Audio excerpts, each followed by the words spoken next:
Grand Rising. It's Monday. Perfect way to start out our week with Manifesting Mondays. Before we get started and people jump on, I just wanted to say that I was talking to a real live goddess last night. In the flesh, three-dimensional goddess incarnated, right? And I don't know, the past month or so or whatever, I've been posting more things that am in Grand Rising, that I'm in my goddess energy. And that's triggering for some people, right? And a lot of people know my account as someone that was outspoken, speaking truth and all these things. But what many people don't know is that I spent the majority of my life in my goddess energy. As an entertainer, as a dancer professionally, as someone that was an actress, and I always embodied that goddess energy. And then when I went into other jobs that really minimized who I was as a person, I didn't lose it, but I put it away. It's not demon energy, so knock that off right now. Every single person at least should want to be empowered by who it is that they truly are. And I'm empowered when I'm in my goddess energy, when I'm in my feminine energy, when I can command an audience. I'm in my goddess energy. And I just wanted to put that out there. And I talked about this a little bit in my story last night about just being who you are and walking in that empowered and embodied energy. And people get triggered when I post things that are more sensual or edgy or sexual, but that's who I am as a person, and nobody's going to take that away from me. So this is just my encouragement for every person to walk in whatever you feel most powerful as, whatever that is for you. To me, that's in my sensual energy. That's in my goddess energy. That's when I am most powerful. And I walked in my goddess energy in a different way when I was speaking out against everything that was going on. That was a different kind of energy. But I am most comfortable in my sensuality. And that makes people uncomfortable, and you're so comfortable in that type of energy because it's been frowned upon. That energy is saying, oh, that's demonic, or you're over sexualizing all this stuff. Where there is over sexualization of what our sexuality is in the public eye, it's different when you're embodying it in a different way. When you are, promoting sex, when you're promoting promiscuity, when you're promoting things that are considered low dimensional, that's different than standing in your sensuality and being fully aware of what it is that you can embody and then walking in that. I am great today. Thank you for asking. But I just wanted to say that because I was talking to a goddess last night, and she was talking about, coming out of kind of the spiritual community and really embodying her sensuality and her sexuality without being shamed about it from other people. And I recognize whenever I post anything where I am completely comfortable in my skin, that people will judge and have a negative connotation around my feminine power that I have. And I just wanted to say this to anybody that's on here, is to just fully walk in yourself, whatever that might be, regardless of what anybody's going to say about you. So that is the perfect way to start our Monday. But I was getting into some weird stuff last night. Not sensual or sexual, weird stuff reading wise. And it led me to a lot of things. I'm not going to get into those things today, but I also found another book by Neville Goddard that I was really, really inspired by. It's called Out of This World, Thinking Fourth Dimensionally. Yeah, no, not weird like that. But it's called Gateway Hemisync. I don't know if anybody's heard of this. Has anybody heard of Gateway Hemisync? It is the Monroe Institute. Anybody? I'm going to wait and see what people are saying, if you've heard of this or if you haven't. Because it led me down a whole other rabbit hole. And my sister and I were talking. I'm like, okay, we need to do this. This is next on the list. Yes, Mo Van Gogh. Yes. So it's some really interesting stuff, but it has to do with. No, okay. My allergies, I don't know where they came from because I don't really get allergies. Gateway to delirium. No, it's really no. This is some stuff, but it's regarding biofeedback. It's regarding meditation. It's regarding what was the other one? Hypnosis and manifestation, and taking you to another level of consciousness that we didn't even ever contemplate that we can get to. And it was very fascinating. And these are were found in the CIA documents that they what is it called when they allow us to see them on something. I can't think, but I think that was in 2003 when they made these documents public, which is really, really interesting. Ben, I'm glad you're feeling happy today. So again, okay, so I'm reading from Out of This World, Thinking Fourth Dimensionally. This is really great because they always quote, or he always quotes the Bible, which undisclosed, declassified. Thank you. Declassified. That's what I meant to say. Declass, yes. And so, and now I have told you before it come to pass, that when it come to pass, ye might believe. John 14:29. So I like that he starts most chapters with a verse from the Bible. So many persons, myself included, have observed events before they occurred. That is, before they occurred in this world of 3 dimensions. Since man can observe an event before it occurs in the 3 dimensions of space, life on Earth must proceed according to plan. And this plan must exist elsewhere in another dimension and be slowly moving through our space. So do we understand that? That the world that we see in our 3 dimension, which is around us right now, had to have been thought in another dimension somewhere else first. If the occurring events were not in this world when they were observed, then, to be perfectly logical, they must have been out of this world. Oh, you're welcome.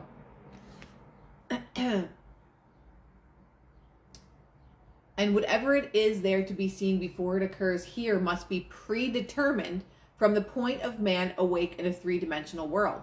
Thus the question arises, are we able to alter our future? You can comment in the comment section. Do you believe, I'm reading from Out of This World, Thinking Fourth Dimensionally by Neville Goddard. Do you believe that we're able to alter our future? After studying this, after doing this type of work, my answer is yes. I've manifested some crazy things and changed what the future would otherwise look like if I just allowed my mind to dictate what my reality was going to be. But when you gain control of the mind and your thoughts and your thinking process, and then you realize that those things do manifest into 3D reality, law of assumption. I'm like, yes, we can alter our future because I've done it. And some things come so much easier than others. I believe we can alter our future, but considering astrology, I'm not sure how much we can change it. Yes, I believe we are able to alter our future. So there's some yeses in there. Butterfly effect. Thought becomes reality, undoubtedly. My God, my allergies are driving me nuts. I believe I always say, if you will it, it will be. Exactly. I'm so itchy. I'm going crazy. Quantum cowboys and cowgirls. Okay. My object in writing these pages is to indicate possibilities inherent in man, to show that man can alter his future, but thus altered, it forms again a deterministic sequence starting from the point of interference, a future that will be consistent with the alteration. The most remarkable feature of man's future is its flexibility. We hear that? The most remarkable feature of our own future is its flexibility. It is determined by his attitudes rather than his acts. So our attitude towards whatever it is that we want to manifest is what is going to manifest. The things that we want or the things that we don't want. If we dwell on not having something over and over again, like, why don't I have this? Why isn't it here yet? Or I'll never have this amount of money. How am I going to afford this? How am I going to pay my bills? Where we dwell in our attitude determines our future. You know that phrase, fake it till you make it. That's literally talking exactly in very simple terms about manifestation. Fake what it is that you want in your consciousness until you make it, which is the 3D reality. If you dwell in the state of the wish that you want to fulfill, feelingly and knowingly, with conviction, that no matter what, I'm going to have this. Let's give an example. I was talking to one of my very dear friends, and we were talking about people that are really like not nice people, that are mean people, but they still have everything that they want. Well, why does God allow them to have this? Why does, they're such mean people. Like, why are they able to have this? It's all about your conviction and your beliefs. Whether you're a good person or a bad person, look at the 1%ers. They're not good people, but they have it all. Why? Because they know how consciousness works. They know that if they are convinced enough that they are going to have something without fail, they're going to have it. Do I believe that these type of people are taught these type of techniques from very young of how the mind and consciousness actually works? Yeah. So it comes easy to people. Even if you're a mean and rotten person, why do they have all this? How can they have so much money? How could they have all these things and they're so mean and they're not nice? It doesn't matter. Our consciousness does not judge. It goes based on our belief system and our conviction. Perfect example is Woodstock. When they said no rain, they got more rain. If they would have said clear skies, they would have gotten that. And that's it. That's a really good example. Collective consciousness together. Just like there was monks, I don't know how many hundreds or thousands of monks went to Chicago. I don't know, this was several years back or whenever it was. And they did a mass meditation in Chicago for less crime. And what happened? They altered the crime rate because collectively we have that power to co-create the reality that we're in. When was God to lead? It changes everything. Those people are ruled by greed and not by the deepest part of their hearts. Yes, I agree with that. What is the name of the book again? Out of This World, Fourth Dimensionally, by Neville Goddard. So the most remarkable feature of man's future is its flexibility. It is determined by his attitudes rather than his acts. The cornerstone of which all things are based is man's concept of himself. That is the most important thing, is our self-concept. How do we think about ourselves and the reality that we're in? One of my very dear friends, going through a rough time with a relationship.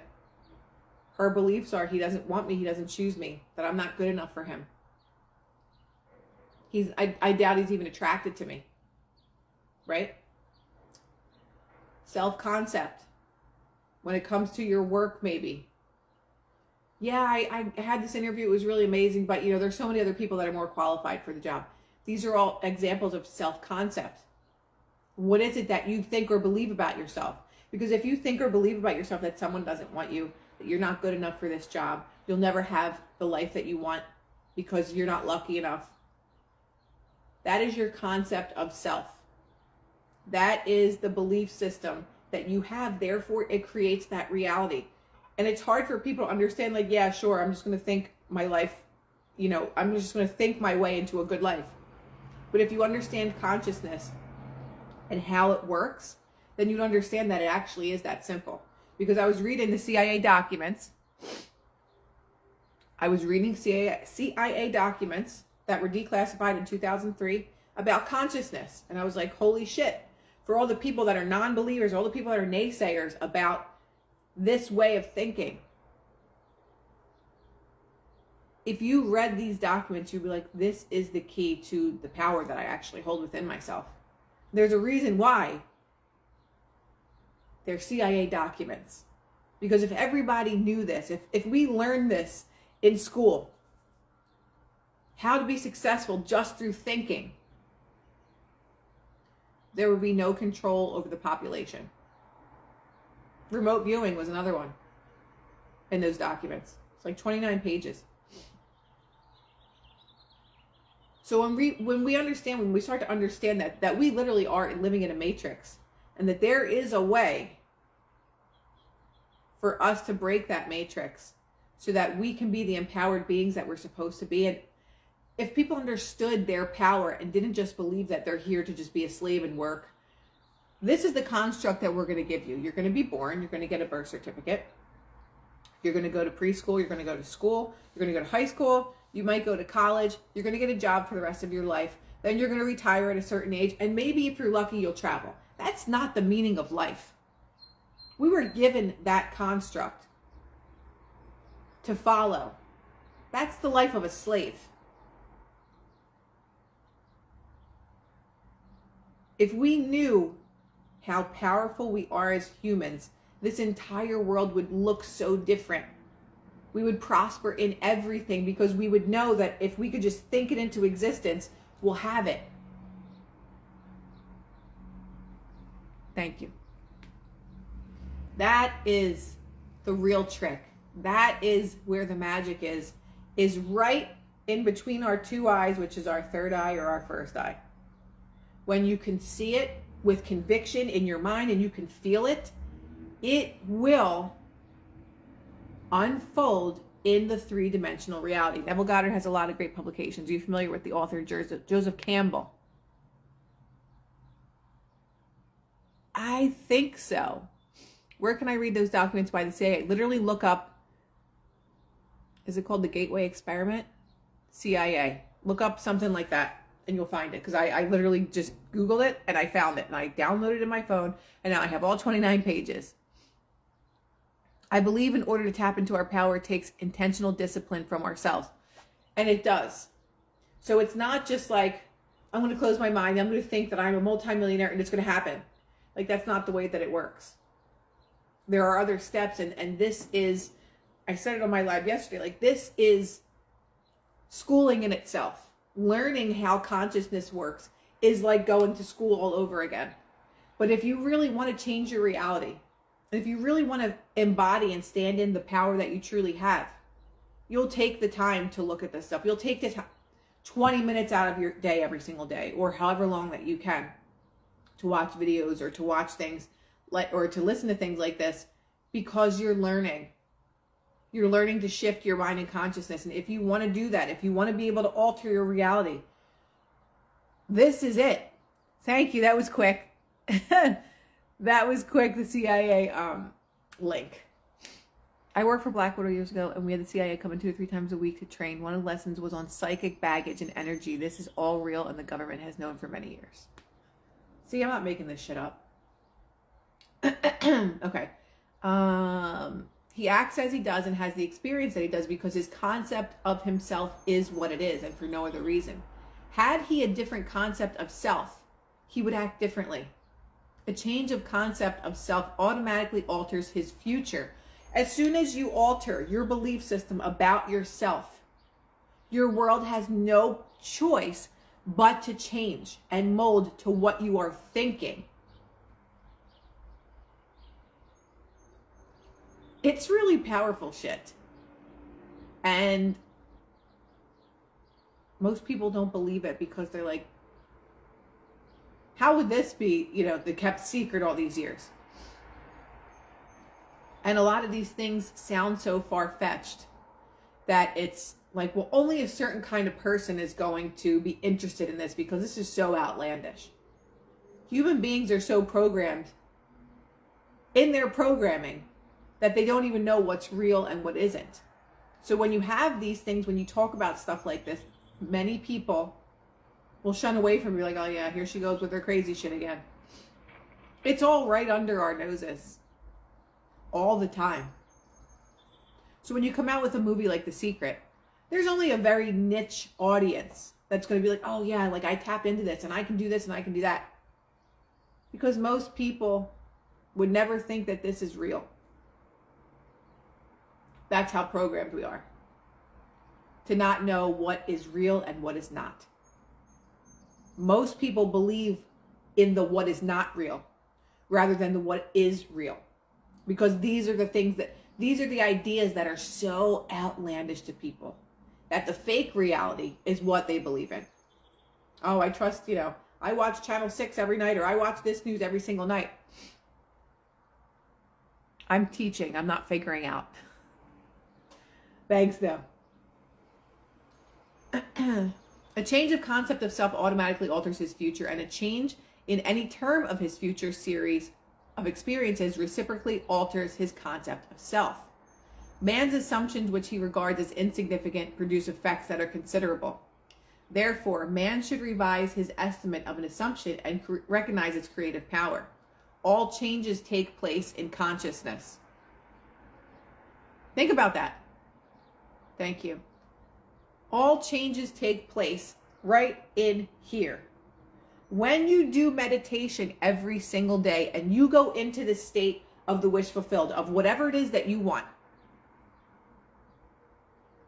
and you go into that deep place and you think about the things that you desire, you have an imaginal act, whatever it is. If it's having your most amazing home and you literally can smell it inside the house, the smell of new paint, you can see where you are. What are you wearing? Are you walking up your steps and you can feel the rugs under your feet? Like whatever it is that you're making real. Once you are done that meditation, you'll come out of that meditation and you'll be like, I was just really, like I was actually there. All changes take place in consciousness. Need to start meditating, can't make my mind shut the fuck up usually. Okay, so that was me forever. What has helped me tremendously is guided meditation. So for whatever it is, say it's like abundance or money, right? If you are manifesting money and there's a guided meditation that's walking you through and you're seeing it's just walking you through all the things. Like say you go into your bank and you're walking into your bank and you write a check, or you have a check in your hand for $3 million and you hand it to the bank teller, whatever it is, right? They walk you through it. That helps me quiet my mind because I'm actually listening to someone telling me what to do rather than me going there myself.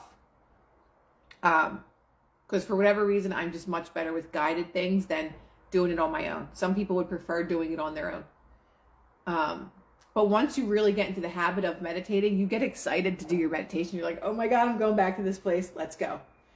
And I'm not kidding. Like you actually do get excited about it because you're in that place.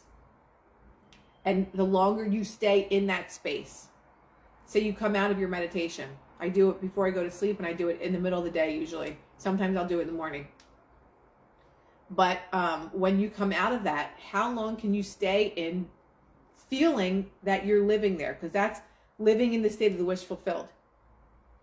Because if you do your meditation, then right after that, you're just like, oh, why isn't it here yet? Why don't I have it? You're coming from a place of lack. We have to embody these things within ourselves. Wealth of love, wealth of knowledge, wealth of wisdom, love of self, all these things, right? Yes, I prefer guided meditations too. At every moment of our lives, we have before us the choice of which of several futures we'll choose. We get to choose our future. The future doesn't get to choose us. And the more people start to understand that and believe that, the faster your manifestations will come. And that's the truth. I've done it with a lot of things. I've done it with a lot of people. I've manifested a lot of things. And I've manifested a lot of people. And it's really interesting. Some things are easier than others. Some things come so easy to me with my manifestations, and other things I have a harder time believing in. Meditated for 3 hours, spiritually wasn't here. So I was reading about that in those documents last night in this book. What was the guy's name? Robert Monroe. I read the book last night, Robert Monroe, Altered States.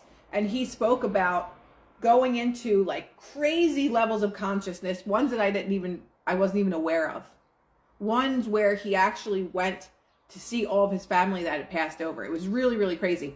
I manifested my new home overnight. It can be done. Just like I did with my car. I didn't even think about it. I was like, this is the car that I'm getting. These are the colors that it's going to be. And literally the next day, the car showed up. So we can literally do these things overnight. It's that blind conviction that, yes, I can have this. It's easy for me. It's effortless for me. I have the most amazing booming business. I am making X amount of dollars per year. Thank you, universe, for providing this for me. There are two actual outlooks on the world possessed by everyone, a natural focus and a spiritual focus. The ancient teachers called the one the carnal mind, which is the rational thinking mind. Us right now, right here, right now, is our carnal mind. The other is the mind of Christ. Because Johnny talked about, Sequanus talked about Jesus the Christ, instead of Jesus Christ the human, it's Jesus the Christ who is attaining that level of consciousness, the Christ consciousness. That Jesus the Christ achieved a level of consciousness so high that he could perform miracles, that he could make things happen. He could make people believe in themselves, that they actually healed themselves. So the other mind is the mind of Christ. We may differentiate them as ordinary waking consciousness, which is what we're in now, governed by our senses, and a controlled imagination governed by desire. We recognize these two distinct centers of thought in the statement, the natural man receiveth not the things of the Spirit of God, for they are foolishness unto him. Neither can he know them, for they are spiritually discerned. And that's from Corinthians. The natural view confines reality to the moment called now. To the natural view, the past and future are purely imaginary.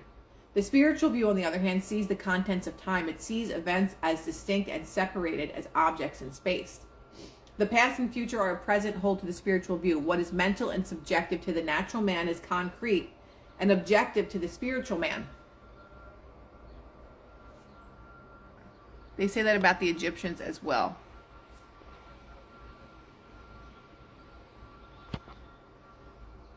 Okay. The habit of seeing only that which our senses permit, which is our three-dimensional reality,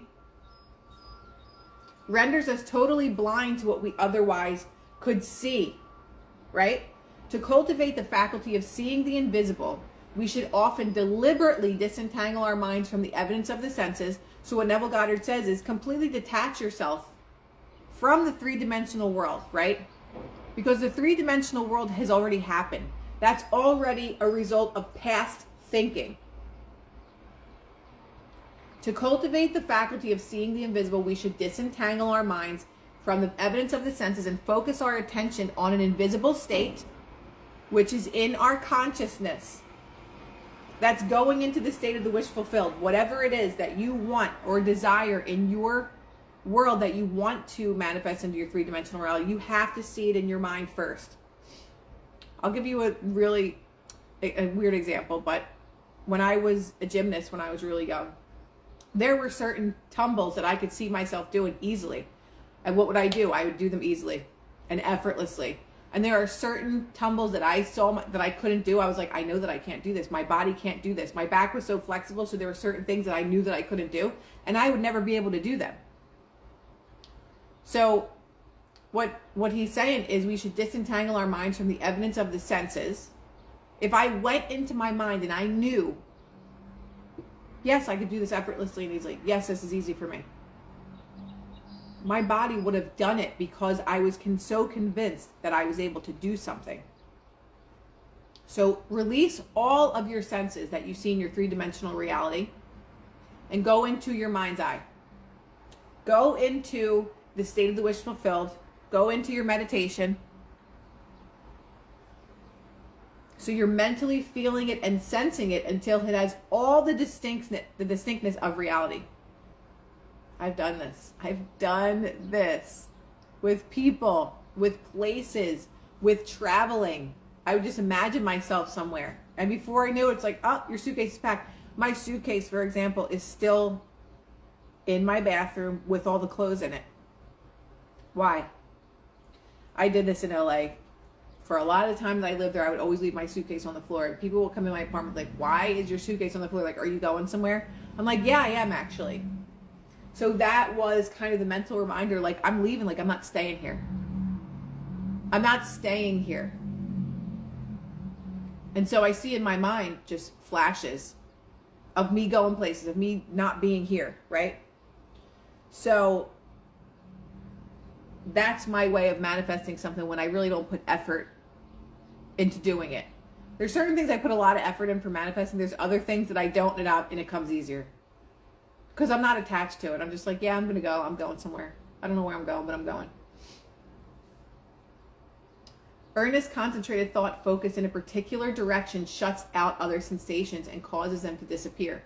We have but to concentrate on the state desired in order to see it. The habit of withdrawing attention from the region of sensation and concentrating it on the invisible develops our spiritual outlook and enables us to penetrate beyond the world of sense and to see that which is invisible. I can promise you that the more that you do your meditation every single day, and the more that you go into the state of the wish fulfilled, it starts to become a realness to you. That's the secret. Let go of your attachment to have it manifest. And letting go can sometimes feel like, well, if I let go of it, then that means that I'm forgetting about it and then it's not going to happen. No, it's like the example of when you plant a seed and you plant a garden, you don't sit over it 24 hours a day and wait for it to grow. And that's the same thing with your manifestation. When you plant the seed and when you go into the state of the wish fulfilled, and say you do it every night, you can't keep checking your 3D reality. Like, is it here yet? Where is it? I don't see it. It's the same thing with the seed. That is the hardest part, is letting go. Letting go is the hardest part. Like, well, if I let go of it, then it's not going to happen. But do you go and check a garden when you plant something? Are you sitting there for every minute of the day staring at it? No, you're not. It's the same thing with your manifestation. When you plant the seed of your manifestation, you cannot continue to look in the 3D reality like, is it there yet? Is he there yet? Is she coming? Where's the money? That's coming from a state of lack. And why Neville Goddard talks about self-concept so much is because if your concept of self is that I don't have this, what's happening, like you're worried about it, that's literally coming from a state of lack. And if you're coming from a state of lack, you're only going to attract that which you already are. Let go of control. Control is suffering. It really is. Where's the money? Where's the money? For the invisible things of him from the creation of the world are clearly seen. For the invisible things of him in the mind from the creation of the world are clearly seen. That's Romans 1:20. This vision is completely independent of the natural faculties.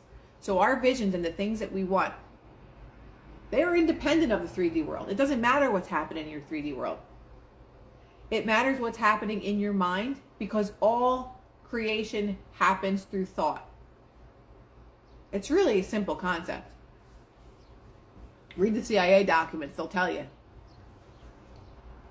Open it and quicken it. Without it, these instructions are useless, for the things of the spirit are spiritually discerned. The spiritual man speaks to the natural man through the language of desire. The key to progress in life and to the fulfillment of dreams lies in ready obedience to its voice. Unhesitating obedience to its voice is an immediate assumption of the wish fulfilled. So if we don't hesitate and we go along with living in the state of the wish fulfilled, that's the assumption. We have to assume. The suggestion you made about reprogram the subconscious through self-hypnosis was brilliant. Well, that's how we do it. Do you think that those that need something tangible should write down their manifestations and then plant it by burying it? You can. You can. Like, okay, for example, I mean, there's so many different techniques. Some is, writing down your desires on a piece of paper and literally putting it under your pillow while you sleep. So if that helps you to just literally plant it and let it go, then absolutely do it. Literally, whatever works for you. There's a million ways to do this. So I can't say there's no right or wrong, because there is a wrong way to do it. And the wrong way to do it would be constantly worrying about when it's coming. Like, where is it? I've been manifesting this for 3 months and nothing's happening. Like I said last week, I was reading something that said, one of the greatest reasons why we don't check to see where it is or when it's coming is because some of our manifestations take so many moving parts and different things that are happening behind the scenes at all time to be moved. So if it's something that maybe is really significant, and there are a lot of moving parts to this, sometimes it can happen instantly. It depends on your belief system about it. But there are other times when things need to unfold, like a baby. A baby's in the womb for 9 months. You don't check every day. Hey, where are you? When are you coming out? You understand that there is a process to it. And it's the same thing with manifestation. We understand that there is a birthing process to this. There's a growing period to this. Some things happen faster than others. Divine timing. Just because you want to have a baby in a month, it doesn't mean the baby's going to come out in a month. Well, you can manifest that and the baby's probably not going to live. Why not? So whatever your baby is, your manifestation, there has to be a process where it can develop and grow, and we don't know in which way that's going to happen. So that is the whole reason why you can't say, how's it going to happen? Oh my God, how could this possibly happen? All these things need to happen in order for this to happen. The how is not our business. We don't ask how a baby's growing inside. We don't ask, well, how is this plant growing? Like, what is happening? I need to know every step. We don't do that. We have blind faith that it's going to happen. I'm going to make a manifestation card, and I love it. Sometimes it takes a lot of patience and trust. Blind trust, blind faith. Just like miracles that happen. If someone's really sick and a lot of people are praying and things, and all of a sudden this miracle happens, you don't know how it happened. It just happened. Somehow. Okay. You would not have sought me had you not already found me. Man, by assuming the feeling of his wish fulfilled and then living and acting on this conviction, alters the future in harmony with his assumption. So this is talking about basically faking it until you make it. Right? Man, by assuming the feeling of his wish fulfilled and then living and acting on this. So you're living and acting as if you already have what you want. Whether it's a relationship, whether it's marriage, whether it's having 3 children. You live as if we're faking it until we make it. We're making it. We live in the state of the wish fulfilled. You might feel delusional. You might feel crazy. But eventually it starts to feel natural to you because you're embodying that within yourself. You're allowing yourself to have all the things that you want already on the inside, so that it has no choice but to manifest on the outside. If I feel empty inside, if I feel sadness on the inside, if I feel lonely on the inside, the outside world can only give me what I have on the inside, because we are a reflection of our exterior circumstances. Another famous quote of Neville's is, everyone is you pushed out. So if everything is you pushed out, look at the world that you're in right now. Does it reflect that? If you walk around think that you're a goddess, you're a king, you're a queen, or whatever, and you know that within yourself, your outside world's going to reflect that. People are going to treat you like that. Thank you, Angela. People are going to treat you like that. Everyone is you pushed out. If you walk around like, I'm not good enough, I'm not chosen, or, I'm not respected, people are going to reflect that back to you. That's just how it works. I didn't make this up. Everyone is you pushed out.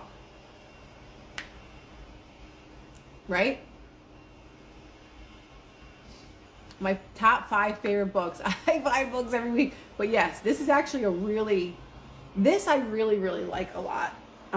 Some of Neville's books are hard to understand. I'm like, fuck, I can't, my brain can't compute this.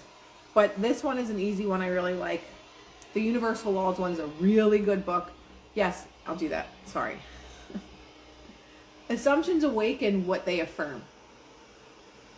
As soon as man assumes the feeling of his wish fulfilled, his four-dimensional self finds ways for the attainment of this end, discovers methods for its realization.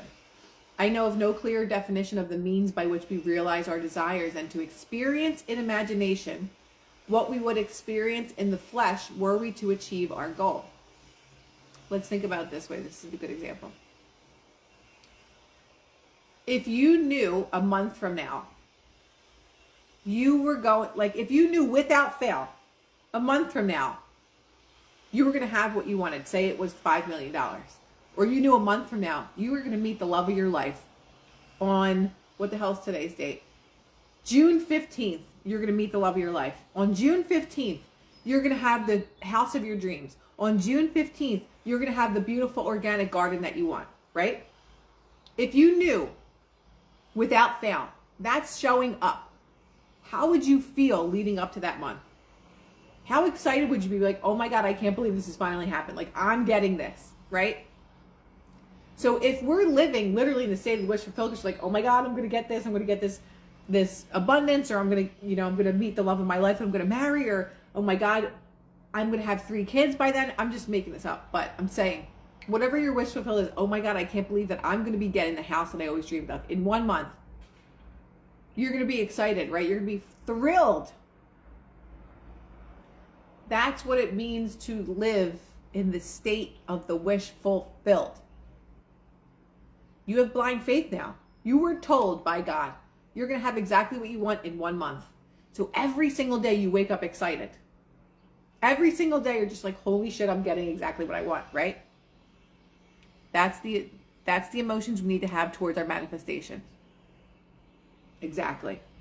So if you know that you're going to get something without fail, no matter what, God literally came down and he said, I'm giving this to you in 1 month. You're going to be so excited every day. But that is what living in the state of the wish fulfilled means. Every day you wake up and you're like, oh my God, I'm so excited. I can't wait till I get this. Like, I know without fail, I'm going to get this. That's what it means to change and shift your mind.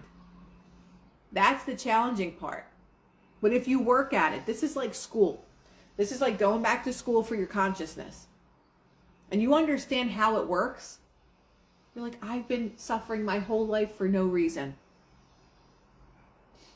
The emotions are the tipping point of manifestation.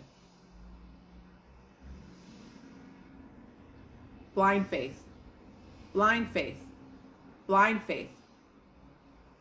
Every day. That is what it means to live in the state of the wish fulfilled. Is being so excited every day, like, holy shit, I can't wait till this comes. This is going to be amazing. Even though you might feel a little psychotic.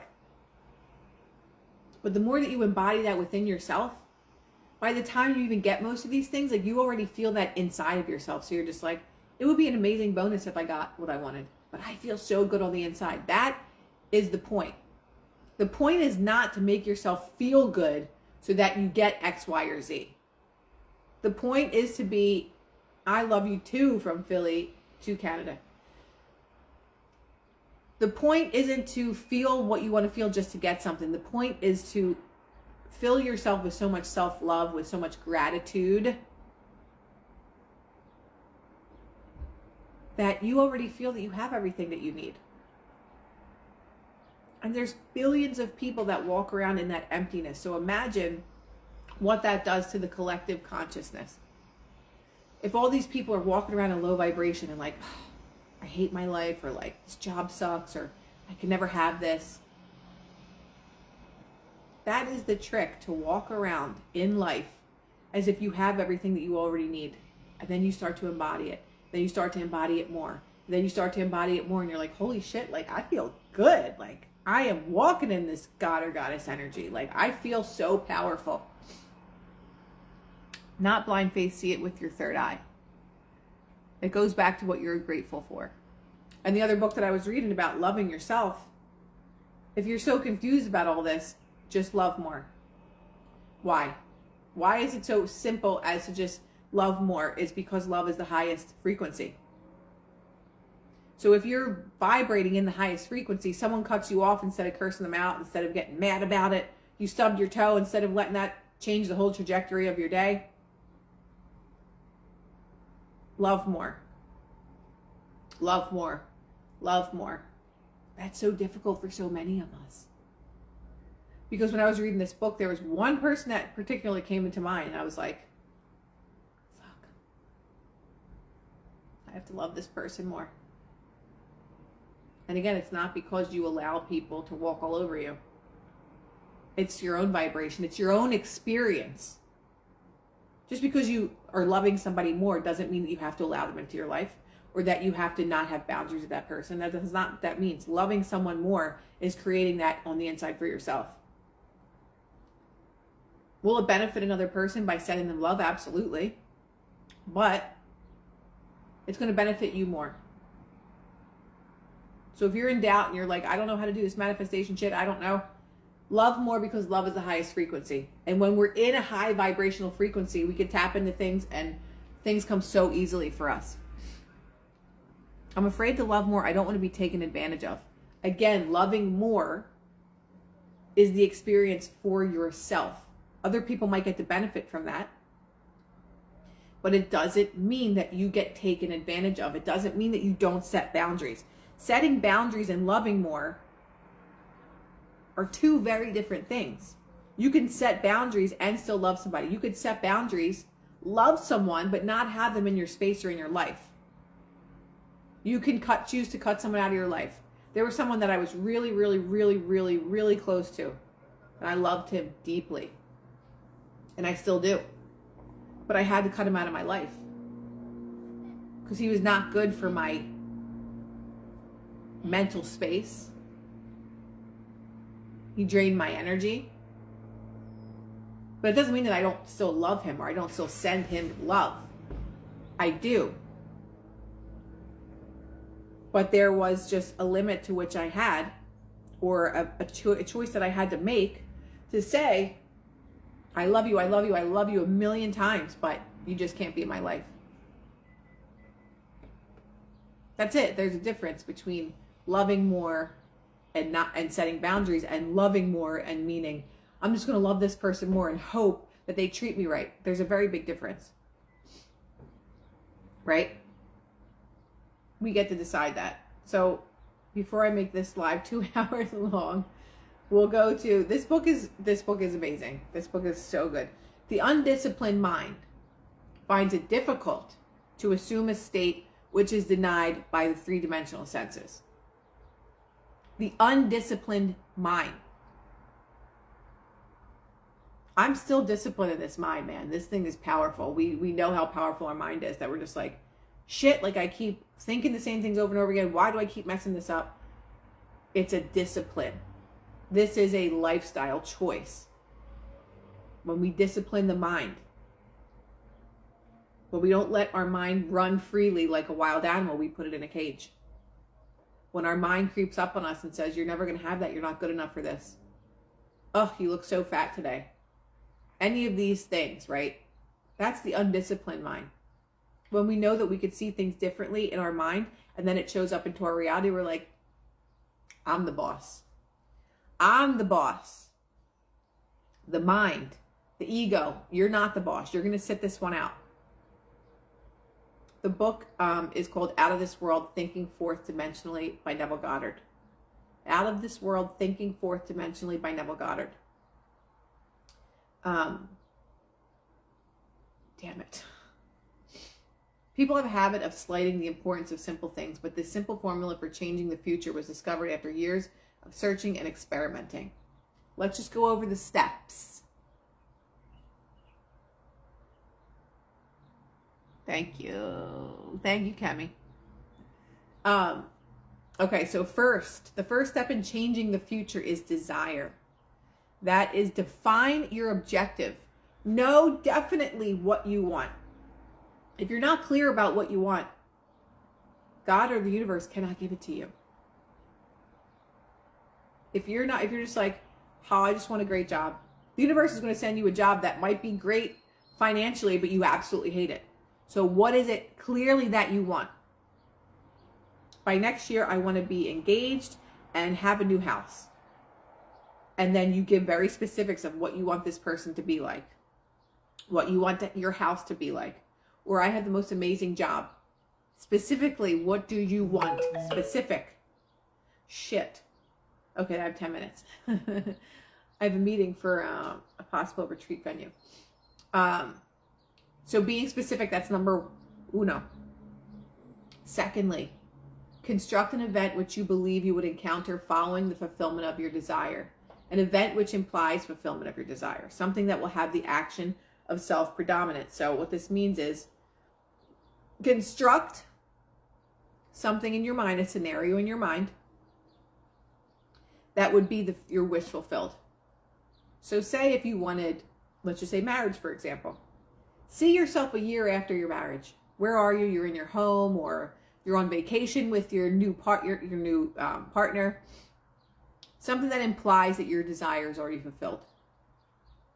If it's money and it's like, oh, I'm just on the bank account app and I see, way more money in it than what I even could fathom. So get into the state of the wish fulfilled. Third, immobilize the physical body. So we're going into a state of meditation. Immobilize the physical body and induce a condition akin to sleep, which is called SATS, the state akin to sleep, which is right before you fall asleep. Lie on your bed or relax in a chair and imagine that you're sleepy. Now, I do guided meditations with this because it's much easier for me to get here than it is for me to just sit in silence and muster this all up in my mind without someone telling me what to do. With eyelids closed and your attention focused on the action you intend to experience, in imagination, mentally feel yourself right into the proposed action. I manifested my new home and had a list of things it should have, and within a month I found it. It blew my mind. I wrote it down, put it on the fridge, and read it each morning. Crazy. It can be that simple. It really can.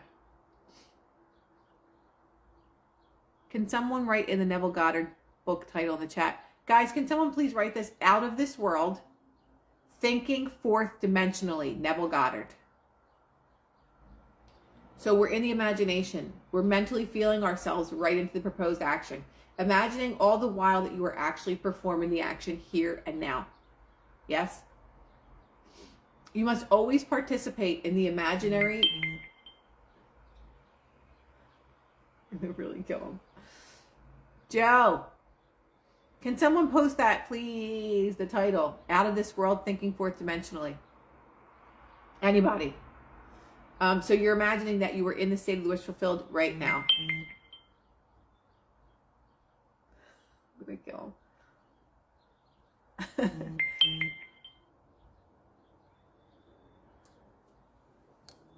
Thank you. Thank you. Oh, God. You must always participate in the imaginary action, not merely stand back and look on, but you must feel that you are actually performing the action. So what that means is you're not imagining it in your mind as if you're watching yourself in the movie, right? Like, I'm imagining this, but I'm seeing myself doing the action. You're not doing that. You actually want to be doing the action. So say you're walking on the beach with your new husband or wife. It is you holding that person's hand. It is you looking down at your own hand, seeing the ring on your finger. You're not looking at yourself, watching yourself do it. You're actually doing, my allergies, the act yourself. Shit, I posted the title and it disappeared. Damn it.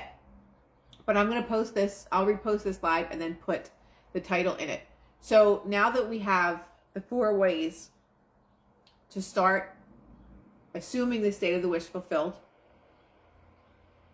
we'll end it there because we're almost an hour, and start our week off with this. Living in the state of the wish fulfilled as much as possible. Live as if you know that your manifestation is going to happen in a month from now or 2 months from now. You're excited. You know. Oh, it does? Okay, it's not showing on my end. The title's not showing on my end. You know that you're going to get it regardless. That is living in the state of the wish fulfilled. Let's go 2 hours. Sure.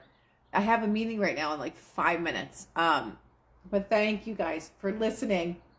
This book, game changer. I just download them on my Kindle so they're always on my phone, so that when I'm somewhere and I'm like going a little crazy, I just open up one of these books and that's it. Okay, I'm glad it's still pinned. It doesn't show on my end that it's still pinned.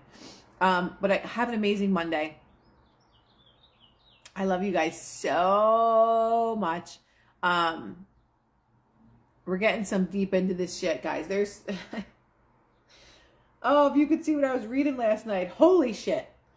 Okay, so I don't know if I should.